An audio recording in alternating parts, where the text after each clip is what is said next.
Hey everybody, welcome to What the Flick, The Strain Season 1, Episode 12. Next to last of the season. Last Rites, Alonso Duralde, Ryan Turek is back. Hi. Let's take a look at this week's episode. You know how long I have hunted him. There may be no next time. A plague done broke out, turning people into killing machines. Get down to the basement, now! Everybody arm up. Only one episode left before the season finale. Time is up! I am coming for you.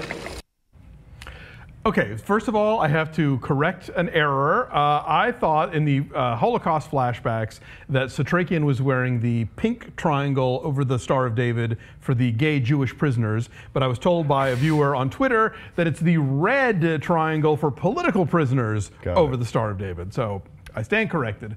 That would have been, I think, a better plot line, but you know, that might have made the wife a little confusing. Anyway, so whoa, the next we've been there's a trend here. Penultimate episodes is where the shit goes down. Yeah, and I've been catching up, so this has just been a wild ride because there are vampires everywhere now. Yes, I know. I'm still a little disappointed by how contained it all feels, because every once in a while they'll go out into the streets and we'll just hear, "Oh no!" or sirens are crashing, and then in this episode, this is the big one where F makes the broadcast to the world or to just New York City. I don't know the reach, but it felt like a very small message. He was just kind of like, "Hey guys, so there's a lot of stuff going down." And well, think about it. How do you explain in 40 seconds this without sounding like a he didn't complete have that time lunatic? constraint. Yeah, I know. But I did like that they threw in this kind of like alien autopsy footage. Remember Alien Autopsy, years and years ago? He was like, "Here's my dissection," and then they're just pulling the tongue out. No, that was fun. That was a lot of fun. But I like that this show is finally hitting its stride and really getting rolling. I mean, like this is all stuff I wanted at the beginning of the season. No, we missed you the last couple of weeks because the show is finally, once they were able to get everybody on the board, now the crazy stuff happens and it's a lot of fun. The reveal of all the vampires underneath the city streets, like all in their big, massive nest, I just jumped out of my seat. I was like, yes, that's what I want, finally. So yeah, it's been a wild ride. Yeah, so we're definitely, we're building up to stuff, and the Stoneheart guy has now been given whatever drool is going to make him immortal or whatever. Yeah, they were kind of teasing that for a little bit because Icorus was kind of like, well, I don't know, he does what he wants. But we still have a big giant question mark over what Eldritch actually got in return. Exactly. You know? Yeah, we're not clear. I was a little confused about this when the vampires storm the pawn shop at the end and they're running out. Was that finally Return of Marilyn Manson guy? Yeah, he's been gone for a little while. I still want more Regina King on this show, but I'll settle for him. Yeah, it's interesting because every once in a while they'll pull someone in that you've completely forgotten about or just kind of like lost that loose end, thread. But yeah, that was his return. He took out Nora's mom. Right. Thank God. I was really done with Nora's mom. You know, I have compassion for a person with dementia dealing with just their day-to-day life, much less the vampire invasion. But yeah, it was kind of like, after she sends the kid out to get cigarettes, like, all right, the sympathy gone, you know? Yeah. So they took her out, and then this was also the return of the elite vampire squad. Right, yes, who I'd forgotten about. Oh yeah, the non-vampire vampires or whatever. Vampire SWAT team or whatever they are, you know?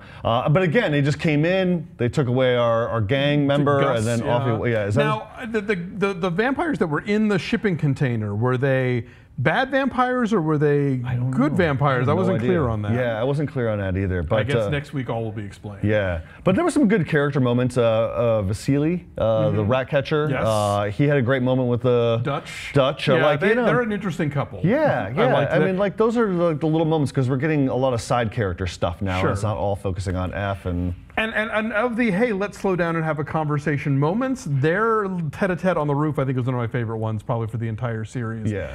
But boy, I cannot get over the wig on Corey Stoll. I'm sorry, I know it's 12 episodes in, I should just accept it by now, but every so often I look at it and go, oh God, and it gets still with the wig. It gets more and more mangy, like you gotta put that thing down. It's really weird because, I remember at the start of the season, I remember reading an interview with Carlton Cuse, and I think I brought it up on the show, where he was like, there's a reason why we had to give him hair. There's a reason, and I don't know what it is, but I figured that meant he's going to go through some kind of transformation himself. Yeah, or like little vampires are hiding in it perhaps. I don't know. I don't know, but because I keep seeing Corey Stoll in other stuff, you know, in other movies and trailers for that like Reese Witherspoon movies. And it's like, oh yeah, Corey Stoll has a head. What is this thing that's going on in this show? It's another significant episode too because we get into the backstory with the heart. And where the heart came from. Yes. And I like the casting of the middle-aged Satrakian. Yeah, middle-aged Satrakian. He looked right. You got the little goatee going. It was just that was an interesting little thing because he goes down into this well. It seems like the vampires go really, really deep because they're crawling through another contained space just to get to them all. There's a motif here. Yeah. But that was just cool. It reminded that whole flashback sequence reminded me of some like old school Hammer horror movie. Totally. You know? Absolutely. He's gonna go. He's trying to buy a horse from one of the villagers. They're terrified of this unknown force. Right. That was all nice. Witchfinder General kind of. Yeah, that was all great. What I've been missing some episodes. What do you guys think about the actual design of the Master? Well, Bibbs had some notes on that. At first, he thought it was too symmetrical to be scary. But then later, when we got a better look at him and he seemed less sort of shaped like a penis / rook piece on a chessboard, he seemed to be more into it. I think he's a little Voldemort-y, which, the missing nose kind of, that's the go-to now.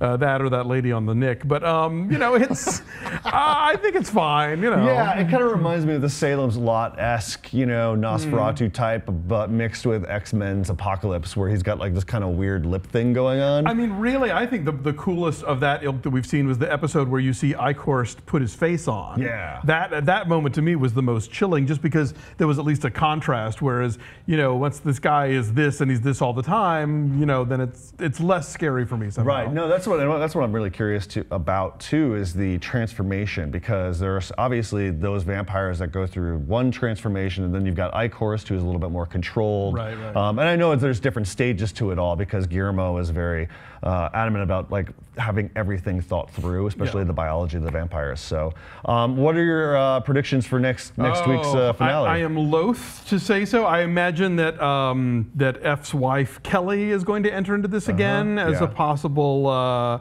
attempt to save them off. Now that we have seen Nora kill her mother, I think that maybe F will be, is being set up to have to do the same with Kelly.